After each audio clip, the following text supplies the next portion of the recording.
That's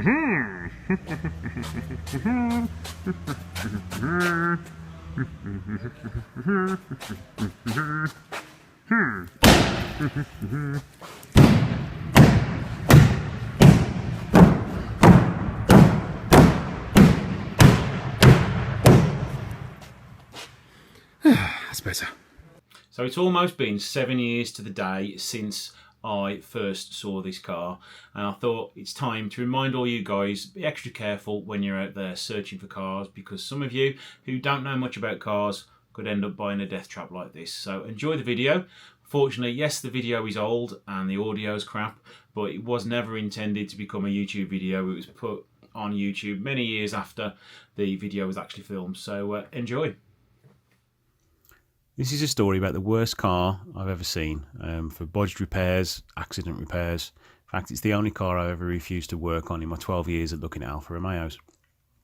The story is a guy who was selling cars, turns out to be on sort of street corners, asked me to have a look at an ABS fault on this vehicle. It arrived to me on the back of a recovery truck, and went right from the moment I first laid eyes on it. It didn't look right. First of all, a guy who was selling cars, turns out to be on sort of street corners, asked me to have a look at an ABS fault on this vehicle. It arrived to me on the back of a recovery truck, and went right from the moment I first laid eyes on it. It didn't look right. First of all, the colour was wrong because they'd never made it in white in 2005, and when I opened the door, things just didn't seem right at all. What had happened to the vehicle? It had obviously been in a major accident at some point in its life and been very badly repaired and very dangerously repaired. As you'll see from the video, there's lots of issues with it. Bad welding, things not being repaired, airbags not being replaced. It really was an absolute not to buy it by making a note on the forums and Facebook and things, but unfortunately somebody did end up buying it. And they tried to take this guy to court to get his money back. I think in the end he got some of his money back from this vehicle, but he did lose out on a fair old chunk of money. But the salesman had the car back and then tried to sell it again, and unfortunately somebody bought it again in Birmingham. They got word of the thread that the car was a death trap, and I ended up buying it off this customer for quite a lot of money for what it was really. And I wanted to buy it to get this car off the road because it literally was an absolute death trap. Now let's just check for the airbags. As you can see there, no airbag light on the dashboard. The computer's plugged in. Let's just connect to it. It was a 1.9 GT diesel. And let's see how many fault codes are showing on the system. I bet there's quite a few. Bang, look at all those. And if you look to the right of the screen, impact occurred. So there's no denying that there was an accident on this vehicle. And if you look underneath, no airbag there. The airbag cover looks extremely funny and not like an original Alfa Romeo airbag. Passenger airbag isn't there at all. That's the suspicious looking airbag. And what's underneath it is a deployed airbag. Couldn't even be bothered to spend what, £20–30 on replacing each airbag. It's ridiculous the level of danger in this car. I'm just looking around there, the door's full of filler, the sill is absolutely full of filler. That bottom corner of the wing is full of filler as well, but only to bring the wing out, not that there's any damage on it because that was just a pattern part. But yeah, on how close that door is to there is ridiculous.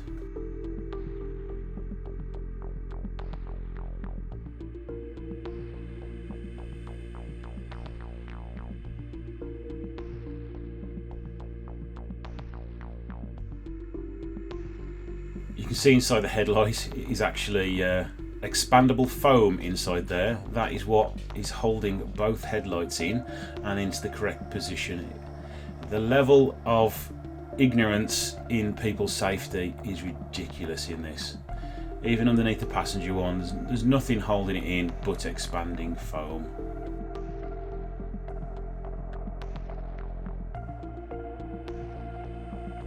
That's got to be 3 to 4 mil of filler over the entire roof. I dread to think how thick it was on the arch as well.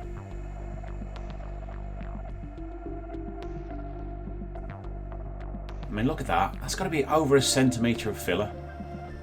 And now onto the front wing. There was literally just 2 items holding the whole wing on, plus a little bit of filler joining it to the sill at the bottom. On this side there's plenty of bolts missing as well, but it is slightly more secure. There is this one missing here, plus several other ones at the bottom of the wing.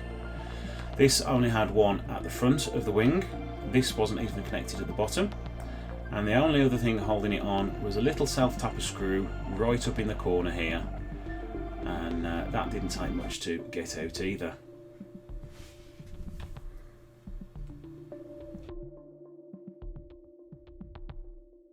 And that is all that was holding the wing on. 1 bolt and 1 screw. Unbelievable. Just taking the rest of the wing off, and the only other thing holding it on was the filler at the bottom. And you can't quite see that well, but there was at least 1 inch of filler there, probably over 1 inch of filler, packing the wing out to make it fit the rest of the sill. That wing was actually undamaged. They just put loads of filler in it to make it match the rest of the bodywork.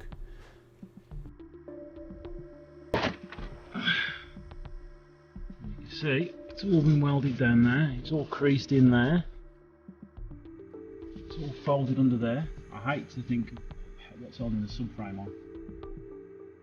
All bad repairs there and welding.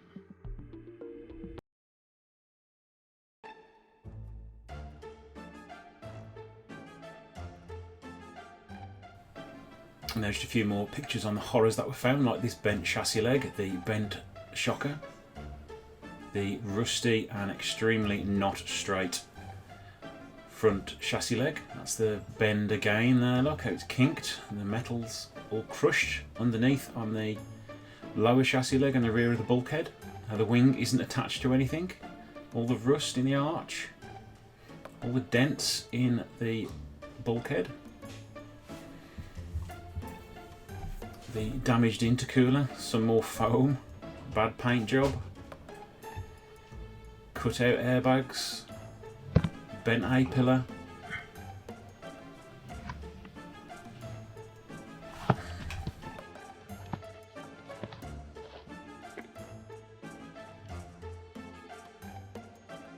The floor is also sopping wet.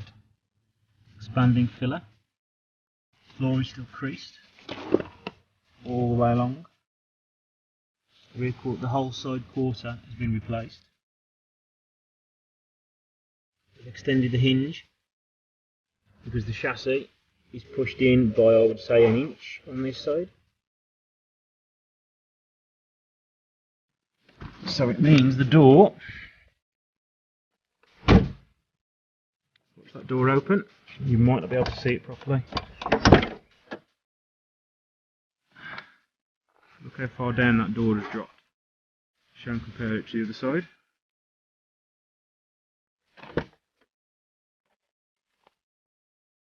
So that door comes out pretty straight, and that door's nearly touching the floor. The whole rear quarter has been changed badly. All weld lines all the way across. It was also had a line here, so the windscreen sat proud. As you can see there, it's all started to rust. The panel fit at the back. Put the fingers in there, and all the way across. Can't get my fingers in there. So thanks for watching. Let me know in the comments below what you think of these top quality repairs. I'm very glad this one's off the road. So thanks for watching. Please like and subscribe to my channel because I do lots of interesting repair videos. Thanks.